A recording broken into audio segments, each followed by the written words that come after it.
दोस्तों, आप सभी का स्वागत है BHIC 131 के एक और नए सब्जेक्ट, एक और नए वीडियो के साथ।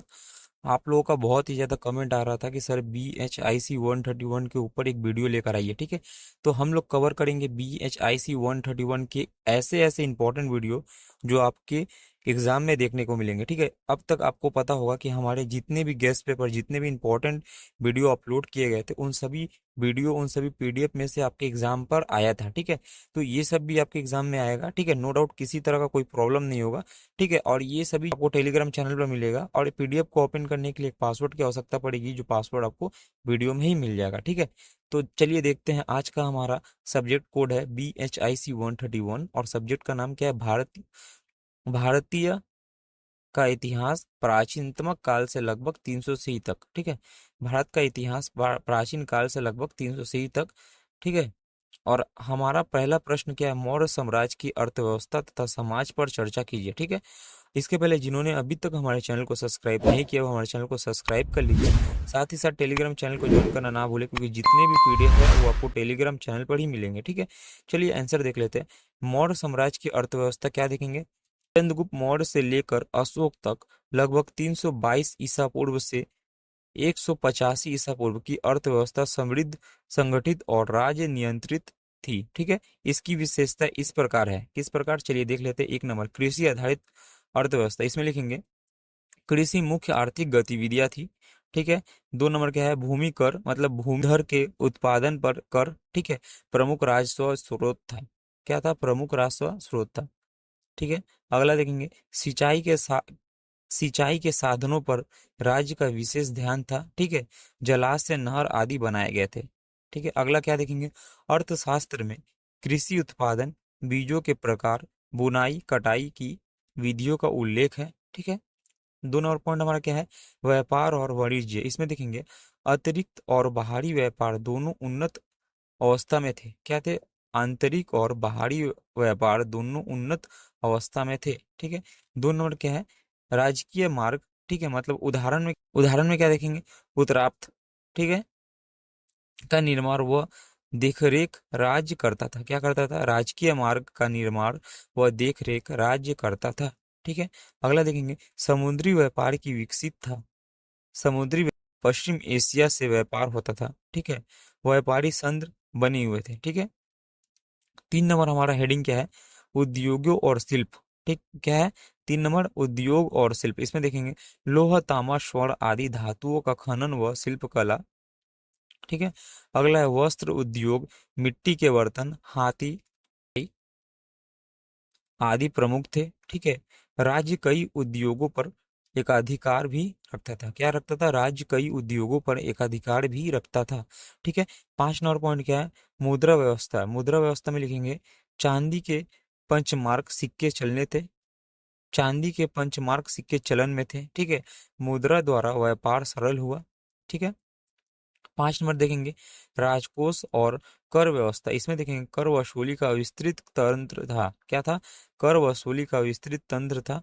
कृषि कर के अलावा व्यापार कर, सीमा शुल्क, वन कर आदि वसूले जाते थे। ठीक है, समाहर्ता कर वसूली की निगरानी करता था। क्या करता था? समाहर्ता आज के समय में रिवेन्यू ऑफिसर कहते हैं। ठीक है, उसे पहले समाहर्ता कहा जाता था। ठीक है, मौर्य साम्राज्य का समाज क्या था? मौर्यकालीन समाज विविधताओं से युक्त, संगठित और अनुशासित था। ठीक है, 1 नंबर देखेंगे वर्ण व्यवस्था। इसमें क्या है? ब्राह्मण, क्षत्रिय, वैश्य, शूद्र 4 प्रमुख वर्ग थे। ठीक है, पहला में था क्या है? वर्ण व्यवस्था में ब्राह्मण, क्षत्रिय, वैश्य, शूद्र 4 प्रमुख वर्ण थे। ठीक है, दूसरा क्या है?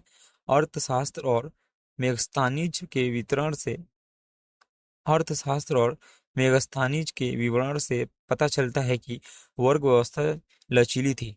ठीक है, पेशों के अनुसार उपवर्ग जैसे शिल्पकार, कुम्हार, लोहार आदि भी थे। ठीक है, 2 नंबर पॉइंट में क्या लिखेंगे? इसमें परिवार और नारी स्थिति।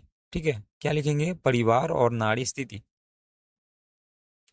इसमें लिखेंगे संयुक्त परिवार व्यवस्था थी। ठीक है, महिलाओं की स्थिति मिश्रित थी। कुछ उच्च कुल की महिलाओं को शिक्षा व स्वतंत्रता प्राप्त थी, पर सामान्यतः पुरुष प्रधान समाज था। ठीक है। अशोक के शिलालेखों में महिलाओं के कल्याण की भी चर्चा थी। क्या थी? अशोक के शिलालेखों में महिलाओं के कल्याण की भी चर्चा थी। ठीक है। धर्म और दर्शन, 3 नंबर पॉइंट क्या है? धर्म और दर्शन। इसमें लिखेंगे प्रारंभिक मौर्य शासक ब्राह्मण धर्मावलंबी थे। क्या थे? प्रारंभिक मौर्य शासक ब्राह्मण धर्मावलंबी थे। ठीक है। दूसरा है चंद्रगुप्त मौर्य के काल में जैन धर्म का प्रभाव, अशोक के काल में बौद्ध धर्म का उत्कर्ष था। ठीक है। धार्मिक सहिष्णुता और दान पर ठीक है। अशोक ने दम प्रचारों को भारत तथा विदेशों में भेजा। ठीक है। 4 नंबर देखेंगे शहरीकरण और नगर व्यवस्था। इसमें क्या देखेंगे?